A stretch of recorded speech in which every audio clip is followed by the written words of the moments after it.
Lu udah belajar STS belum? STS sejarah. Ya, iya, Yang bahasa Indonesia itu. Mhm. Udah tadi semalam. Udah. Gua masih bingung tentang satu hal. Lu bingung soal apa? Kita kan belajarin tentang politik etis kan. Iya. Nah, gua udah belajar lain hal, tapi gua masih bingung tentang latar belakangnya gitu loh. Oh, kalau itu gue paham. Coba jelasin gua dong. Sambil jalan deh, biar kita nggak ngantuk. Jadi kalau yang gue tahu latar belakangnya tuh bisa dilihat dari dua arah rel. Betul. Kan dari yang bidang politik sama bidang ekonomi, ya kan? Tolong jelasin satu-satu. Nah, sebelum ke situ, lu harus tahu dulu apa sih itu politik etis. Apa tuh? Di sini gue bakal jelasin. Politik etis itu adalah politik yang dimana dibuat oleh bangsa Belanda untuk mengapresiasikan kepada masyarakat Indonesia yang telah dikerja paksa Sama mereka. sama mereka untuk kesejahteraan kerajaan Belanda dan masyarakat Belanda. Jadi kayak balas budi gitu ya. Iya. Terus kalau yang dari bidang politik tuh gimana? Dalam bidang politik. Jadi latar belakang politik etis dalam bidang politik itu terjadi dikarenakan banyak masyarakat Belanda yang mulai merasa kasihan kepada masyarakat Indonesia karena kerja paksa kan. Sehingga banyak politik yang mulai memberi moral gitu. Salah satunya pembentukan partai-partai yang bermoral kepada masyarakat Indonesia. Jadi supaya nggak terlalu kejam ya. Iya. Okay. Biar juga di mata dunia kalau ini nggak terlalu kejam. Oh, jadi buat ada inilah kelihatan moralnya gitu. Kalau yang dari bidang ekonomi gimana tuh? Kalau dalam bidang ekonomi itu terjadi dikarenakan bangsa Belanda yang terlalu berlebihan mengeksploitasi sumber tenaga jasa maupun sumber tenaga alam yang ada di Indonesia diperas untuk kesejahteraan rakyat mereka sendiri, yaitu kerajaan Belanda. Sehingga banyak masyarakat yang sengsara dan miskin jadinya. Hal itu yang membuat ekonomis Indonesia tuh turun untuk membahagiakan ekonominya masyarakat Belanda.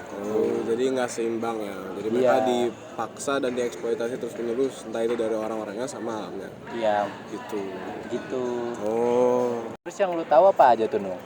Oh, kalau gue sih, gue masih lebih hafal di bagian kayak kebijakan di politik etiknya tuh apa aja gitu. Iya. Mau gue jelasin juga? Boleh dong, kayak gue kurang paham. Ya, ayo. Nah, kalau yang gue tahu tuh kebijakannya mereka udah nyiapin kayak 3 kebijakan gitu. Jadi pertama tuh ada yang kebijakan irigasi. Ya. Jadi masyarakat tuh dapat sumber air lah yang mengalir terus kan buat mereka nanam. Jadi itu ditanganin sama yang dari kolonial Belandanya juga.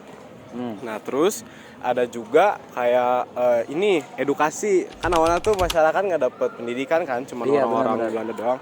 Nah yang masyarakat Indonesia ini jadi dapat pendidikan dari politik etis, walaupun yang mentok-mentok cuma sampai SD lah Pendidikannya diajarin. Ya, walaupun cuma segitu tapi setidaknya udah ada edukasinya.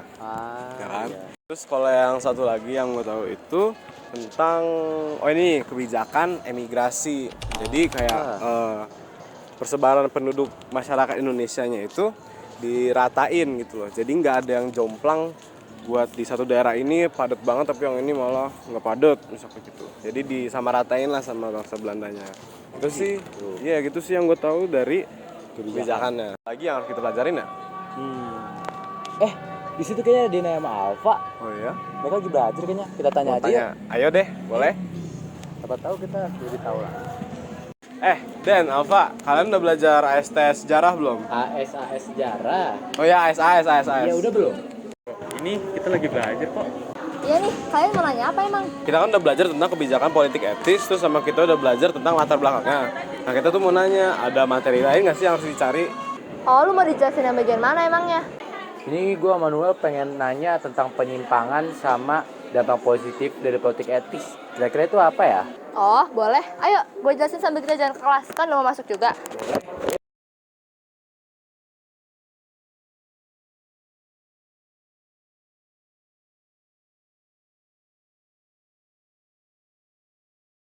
Ada imigrasi, irigasi, dan edukasi. Awalnya itu irigasi kan untuk berfungsi untuk mengaliri perairan tanah di Indonesia.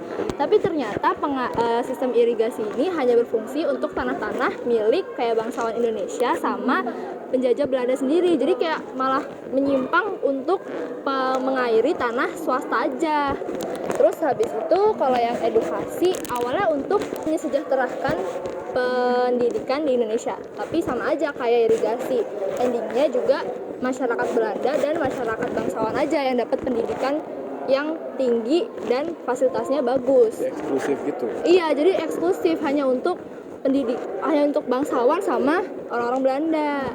Nah, sedangkan kalau untuk imigrasi ini kan berfungsi untuk memindahkan memperluas tanah pekerjaan di Pulau Sumatera. Tapi ternyata pas sampai di sana juga sama aja. Mereka ternyata cuman mau dipekerjakan oleh orang Belanda biar orang Belanda dapat tenaga kerja dengan harga yang murah untuk merawat tanah dan kebun mereka di Sumatera sana. Gitu. Jadi itu penyelewengan dari kebijakan politik etis. Nah, jadi gitu. Lu udah paham kan? Kira-kira kalau dampak positifnya gimana ya? Kalau dampak positif mah tanya aja ke Alfa, dia lebih paham soal ini. Boleh nih Pak, jelasin dong. Nah, tadi kan udah disebutin tuh penyelewengannya. Nah, selain itu ada dampak positifnya juga loh. Nah, yang pertama itu adanya perkembangan pendidikan, di mana pendidikan menjadi lebih mudah diakses oleh masyarakat pribumi karena Belanda mendirikan sekolah-sekolah seperti sekolah desa, HIS atau HOLA yang kelak melahirkan kaum terpelajar untuk memimpin bangsa Indonesia. Kemudian yang kedua ada infrastruktur yang dibangun lebih baik, di mana Belanda membangun jembatan, jalan raya, dan irigasi untuk membantu sistem pertanian. Yang ketiga adanya kesadaran nasionalisme dari kaum terpelajar, karena kaum terpelajar ini yang telah mendapat pendidikan mulai memahami adanya sifat politik dan nasionalisme untuk memperjuangkan bahwa penjajahan itu sebenarnya tidak adil. Oh begitu. Ya. Nah, kamu tahu nggak tokoh-tokohnya siapa aja yang terlahir dari kaum terpelajar? Ada Ir Soekarno nggak sih? Iya, yang pertama itu ada Ir Soekarno, ada Muhammad Hatta, dan Ki Hajar Dewantara. Kita udah ngerti kan sekarang materinya? Oke. Udah langsung aja kita kelas. Semoga kita AS-AS-nya dapat nilai bagus ya guys.